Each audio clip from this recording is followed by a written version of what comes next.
بسم اللہ الرحمن الرحیم۔ سامعین، روحانی چینل میں میں آپ کو خوش آمدید کہتا ہوں۔ آج میں آپ کو وظیفہ نہیں بلکہ ایک جلیل القدر صحابی کے حالات زندگی مختصراً بتاؤں گا تاکہ ہماری نوجوان نسل بھی صحابہ کرام کی زندگیوں کے بارے میں جان سکیں۔ وہ ایک پاکیزہ روح، خوش شکل، لاغر اندام اور سبک رفتار شخصیت کے مالک تھے۔ انہیں دیکھ کر آنکھوں کو راحت ملتی اور ان سے مل کر روح کو سکون اور دل کو قرار میسر آتا تھا۔ اس کے علاوہ وہ بے حد خوش اخلاق اور منکسر المزاج اور شرم و حیا کے پیکر تھے، لیکن جب کوئی سخت معاملہ پیش آتا یا کوئی کٹھن گھڑی سامنے آتی تو وہ ایک بپھرے ہوئے شیر کی مانند نظر آتے اور تیزی اور کاٹ میں تلوار کی دھار کی مانند تھے۔ یہ امت محمد صلی اللہ علیہ وآلہ وسلم کے امین حضرت ابو عبیدہ عامر بن عبداللہ بن جراح فہری کرشی تھے۔ حضرت عبداللہ بن عمر رضی اللہ تعالی عنہ ان کے بارے میں کہتے ہیں کہ قریش کے 3 آدمی سب سے زیادہ درخشندہ روح، سب سے زیادہ خوش اخلاق اور سب سے زیادہ باحیا ہے۔ اگر وہ تم سے بات کریں گے تو وہ کبھی تمہاری تکذیب نہیں کریں گے۔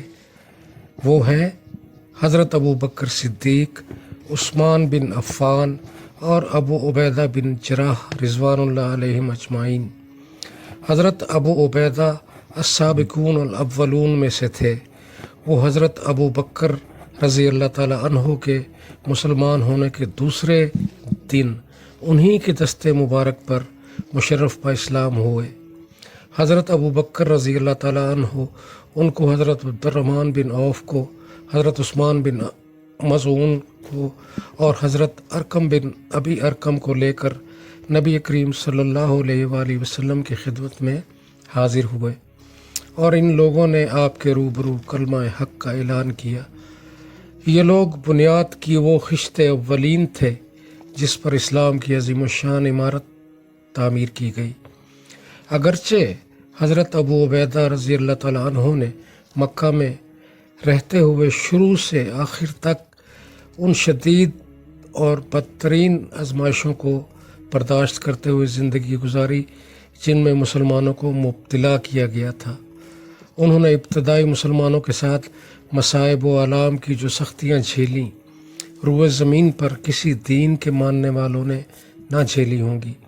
انہوں نے بڑی پامردی اور عزم و حوصلہ کے ساتھ ان ابتلاؤں کا مقابلہ کیا اور ہر موقع پر اللہ اور اس کے رسول صلی اللہ علیہ وآلہ وسلم کے ساتھ محبت کا ثبوت دیا۔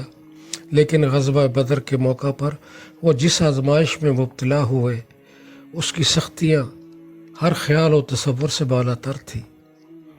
وہ جنگ بدر میں صفوں کے درمیان اس طرح بڑھ کر اور پینترے بدل کر حملے کر رہے تھے جیسے ان کو نہ تو موت کا ڈر ہے اور نہ ہلاکت کا کوئی اندیشہ۔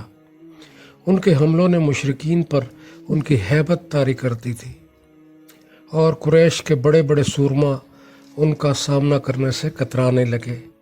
لیکن ان میں سے ایک شخص ایسا بھی تھا جو ہر وقت ان کا سامنا کرنے کی کوشش کرتا اور ہر موقع پر ان کے بالمقابل آ جاتا، مگر وہ اس سے کترا جاتے اور اس کے راستے سے ہٹ جاتے اور اس کے ساتھ مقابلہ کرنے سے پرہیز کرتے۔ وہ شخص بار بار ان پر حملے کرتا اور وہ ہر بار اس سے کترا کر دوسری طرف نکل جاتے۔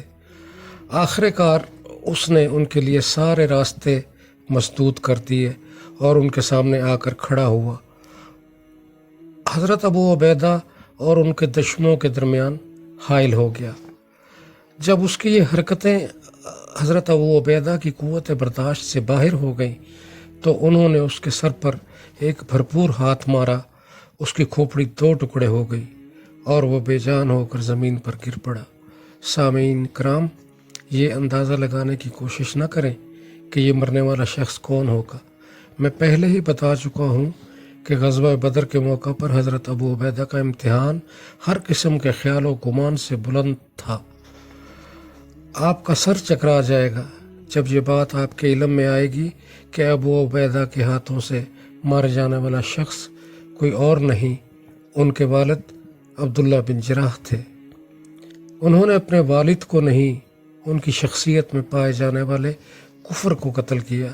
اس موقع پر اللہ تعالیٰ نے ابو عبیدہ رضی اللہ تعالیٰ عنہ اور ان کے والد کے متعلق قرآن نازل کرتے ہوئے فرمایا، ترجمہ بیان کرتا ہوں، تم کبھی یہ نہ پاؤ گے کہ جو لوگ اللہ اور آخرت پر ایمان رکھنے والے ہیں وہ ان لوگوں سے محبت کرتے ہوں جنہوں نے اللہ اور ان کے رسول کی مخالفت کی، خواہ وہ ان کے باپ ہوں یا بیٹے ہوں یا ان کے بھائی ہوں یا ان کے اہل خانہ ہوں۔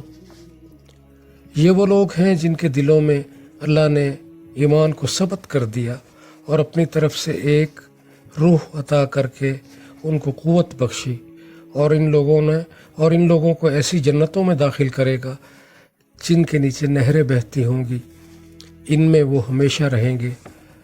اللہ ان سے راضی ہوا اور وہ اللہ سے راضی ہوئے۔ صدق اللہ العظیم۔ حضرت ابو عبیدہ کی طرف سے اس بات کا صادر ہونا کچھ حیرت انگیز اور تعجب خیز نہ تھا۔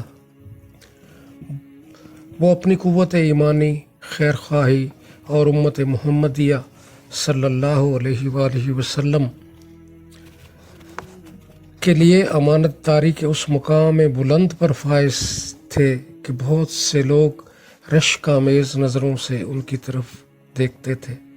محمد بن جعفر نے بیان کیا ہے کہ نصارہ کا ایک وفد رسول اللہ صلی اللہ علیہ وآلہ وسلم کی خدمت میں حاضر ہوا اور اس نے آپ سے درخواست کی کہ اے ابو القاسم صلی اللہ علیہ وآلہ وسلم، آپ ہمارے ساتھ اپنے اصحاب میں سے کسی ایسے شخص کو بھیجیں جس کو آپ ہمارے لیے پسند کرتے ہوں، تاکہ وہ ہمارے درمیان ان جائیدادوں کا فیصلہ کرے جن کے بارے میں ہمارے اندر اختلافات ہیں۔ تو رسول اللہ صلی اللہ علیہ وآلہ وسلم نے فرمایا کہ تم دن کے وقت مجھ سے ملو، میں تمہارے ساتھ ایک قوی امین کو روانہ کروں گا۔ حضرت عمر رضی اللہ تعالیٰ عنہ کہتے ہیں کہ میں ظہر کی نماز کے لیے بہت سویرے پہنچا۔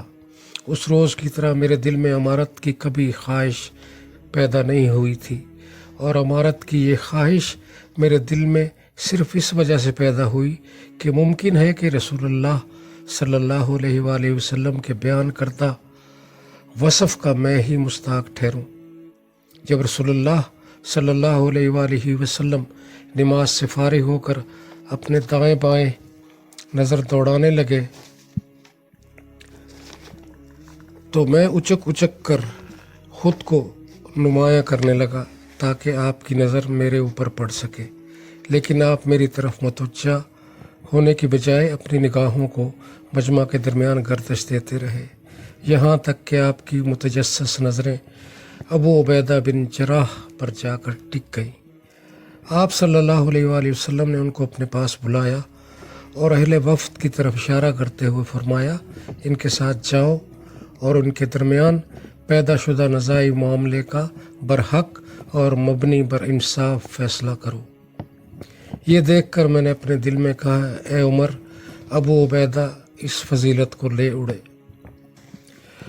ان کی قوت ایمانی کا اظہار اس وقت بھی ہوا جب غزوہ احد کے موقع پر مسلمانوں کو شکست اور میدان چھوڑ کر بھاگ جانے کے بعد مشرکین مسلسل آوازیں لگا رہے تھے، ہمیں بتاؤ محمد کہاں ہے، بتاؤ ہمیں کہاں ہے محمد صلی اللہ علیہ وآلہ وسلم۔